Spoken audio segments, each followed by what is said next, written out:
stuff together and I've got my path going over here and you've got your path going over there. As long as we're both trudging along, and pushing, we're going to be good. And generally that can work because you can be two independent beings out there with basically slaying your own dragons, right? Making the choices about which dragons you slay and how much armor you want to use.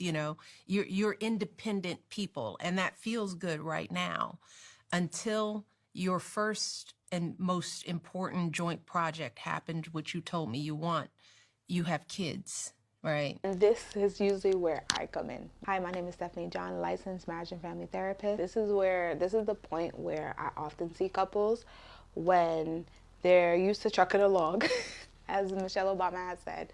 They're used to trucking along and doing their independent lives, right? Like one is being great at X and the other one is being great at Y. They want to be a family. They end up having children, and life takes a huge turn. Why does this happen? And then what tools do I usually give couples? The issue is that often we stop talking, right? We stop having communication around what is our joint life and being open to renegotiating what that actually looks like outside of the fantasy we thought it would be, right? So you get pregnant. We get our pregnancy test. We're like, oh my gosh, we're having a baby. And in that moment, someone's life has changed. Both of your lives have changed, but oftentimes it is the one who is carrying the child who is instantly having to add extra things into their life, having to stop certain things in their life in order to accommodate this child. And then and that can be its own experience, right? We don't know how this pregnancy is going to be. Some moms have very smooth pregnancies, and other moms have a bumpier path. And in that bumpier path, they're already starting to negotiate things that they've wanted, right? Then the question of how long do I take my leave? How long is my leave? Who has a longer leave? What do our support systems look like? There's so many questions that needs to answer. And the truth of the matter is we don't even know who we're going to become once we have this baby, because there is a transformation that does happen for all parents, especially women, before birth and after birth. There is a difference.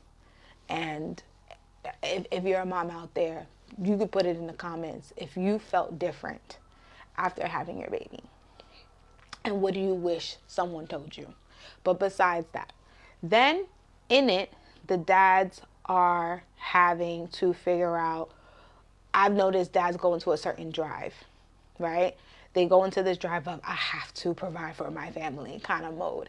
And that can start to also wear on the relationship because you come hyper fixated on the financial goals of this family to protect this baby in a way. And then sometimes we lose sight of what is it that we want? What are the things that we're thinking that may need to change? Sometimes women, even at this time, I've often seen this idea of like, oh, I'm so career driven. I want my career, period.